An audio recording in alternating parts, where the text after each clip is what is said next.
Family Resource Centers began as an idea in the mid-1980s to do things differently than the way things were being done back then. And the way things were being done back then was that social workers and doctors and lawyers were running the process and not taking into consideration the thoughts and feelings of the people whose lives were going to be affected by the decisions that were being made. We were very, very sad when we were looking for adoption agencies.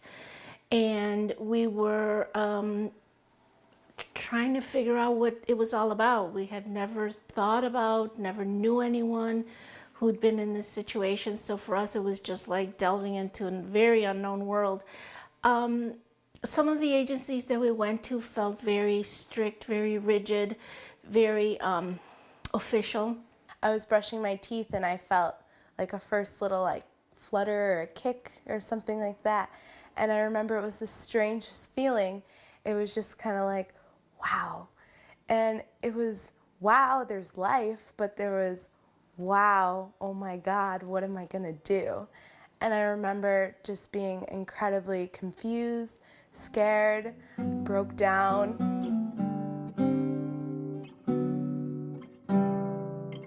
As soon as we got to FRC and we came to one of their meetings, introducing us to their agency, to their program, we just said, this is the place. This is the place for us.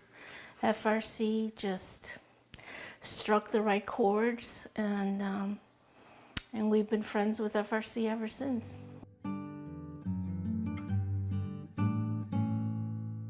We had this idea that it was possible for birth parents and adoptive parents to cooperate with each other. We wanted to meet the birth parents.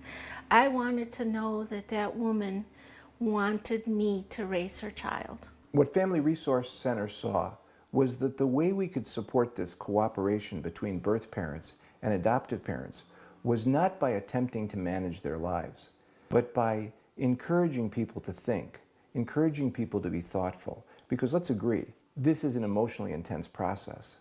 However, there were things that we could do that would encourage people to examine what was going on. For example, to say to a birth parent, what is it that you'd like to see happen, as opposed to us telling her what we thought should happen. Having the support makes you more aware of yourself. You can provide an unselfish contribution to that child's life.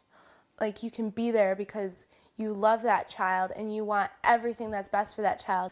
When I placed my birth daughter Hannah for adoption almost 10 years ago, I was just hoping for her to have a great home, for her to have two parents who could love and support her and take care of her and give her every possible thing in a way that I couldn't at the time. What we've discovered is that if we can talk about feelings of loss and sadness, if you can mention them, then they become manageable. Yeah, my mom told me, like, some people, they just don't want to meet their adopted kids, and I guess, well, I don't really know, like, what she's doing now, and, like, if she has time or stuff like that, and if she's, like, really ready, so. When our daughter first told us that she had reached out to contact her birth mother, my first feeling was happiness for her. But we also wanted to protect her in some ways. We didn't know what would come of that, whether it would be a difficult situation for her, an easy situation for her. And we also had our own fears about our daughter, who we'd raised for 18 years. You know, was she going to leave us in any way, any emotional way, a physical way? Oh, well, I just really want to, like, see what she looks like, see if she looks like me. And I know I have, like, 3 older sisters, and I want to, like, meet them too and just see who they are. The very first thing we thought of doing was calling FRC to help us understand the various issues from our perspective, from our daughter's perspective, and from her birth mother and ultimately her birth father's perspective.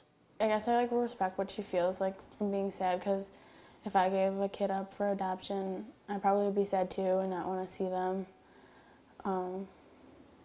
But I'd also want to meet them like some point in their life to see how they're doing, but I don't know what her situation is. Our daughter called us to say that she'd love to have us come and join her to meet her birth parents. We were very nervous, but I'm sure they were too. And we got there, and there was this outpouring of emotion that I'm sort of feeling now. But, you know, the emotion was really one of gratitude, I think, on both parts. So it was just amazing. And I think what Family Resources did for us in that regard was prepared us for that moment.